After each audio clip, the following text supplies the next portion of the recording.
We'll talk about Rabbi Tal later when his yurtzeit comes. But here's something I was thinking about. You remember Rabbi Wolfson's book? Harabayis Kalacha. You know what I'm talking about? And he came out with the sequel. I think it's pretty good. What do Rabbi Yisachar, Teichtal, and Rabbi Soloveitchik have in common? Aside from being European-born rabbis. Aside from the obvious. You read their books? So, here's what. Well, Rabbi Tal was Hungarian, right? He came from somewhere like anti-Zionism, right? Rabbi Soloveitchik came from Briskers. Their anti-Zionism, if it was of a different stripe.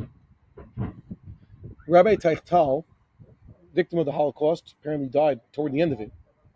There's witnesses, apparently, know his yurtzeit in Shvat. Was it the 11th of Shvat? Whatever it was, in 1945. On one of the death trains. Okay? Where he stood up for another Jew. Whatever it may be. You can read the stories. We had a copy of Ema Bon Smecha here before. Rabbi Teichtal's, I guess, not claim to fame. He was a big rabbi before that.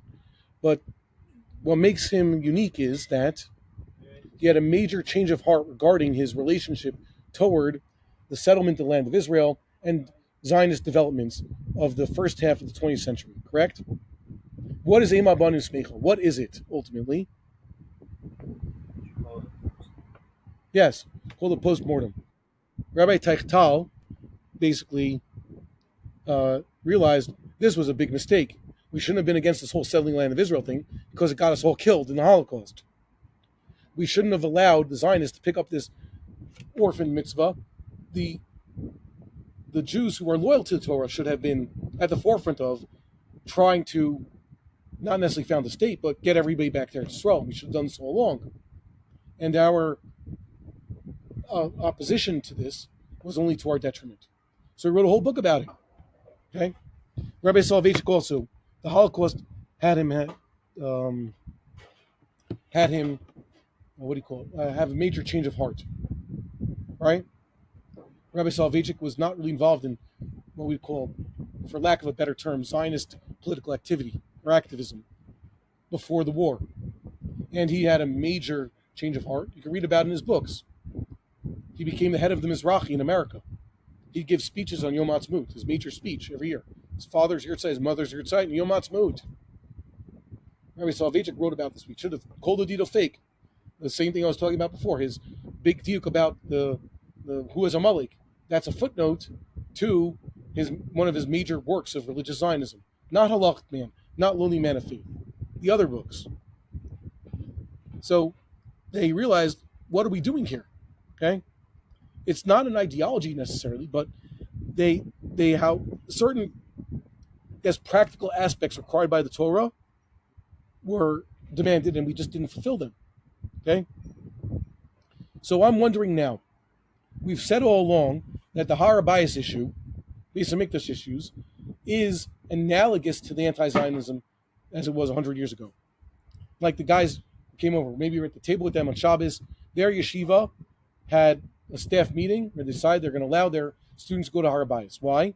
Because one strong Zionist type on the staff, senior member of the staff, said all the arguments against Aliyah Harabayis were the same arguments against Aliyah La'aretz 100 years ago. And those were mistaken. Except for the Tumah thing. But the Tumah thing isn't just, you go to Harabayis, totally fine. I'm not going to the Zara. But that's the sugya. You should know the sugya, but Harabayis Betzim is mutter. So they allowed this. So my question is, when are we going to have one of these anti-go to Harabayis Rabbanim, a senior-most vocal, Mechaber Sfarim, someone on the level of a Rabbi Teichtal or Rabbi Soloveitchik, to get around to writing a book? Oh my God, I was really wrong about telling people not to go to Harabayis, and I should have told them to go to Harabayis, and you all should go to Harabayis, and please do so now, and I'm so sorry that I never got to do this in my own lifetime. Rabbi Teichtal. Who is going to write the post-mortem about Oy Gewalt? We shouldn't have been against this. Rabbi Wolfson has written the book, he's already on the bandwagon. Okay, he's not from, he's relatively young also. Thank God. He's a good leader. It's good to have young leadership.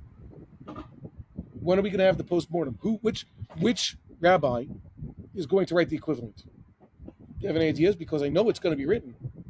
Because it is so wrong. Certain ideas that someone can write, sign their name. I, Rabbi so-and-so, believe X, Y, and Z, that we should show compassion to Amalekites, signed Rabbi so-and-so, and eventually, in this world or the next world, he's going to majorly regret it. So who's the rabbi who's going to write this book? Has he started writing it? Will he write it anonymously? Will it be published in his lifetime? Ema Banim Smecha was written during the war. It was published first in Hungary before the Germans occupied Hungary and deported all the Hungarian Jews. Okay, but it was already when millions had already been killed. So that's the question.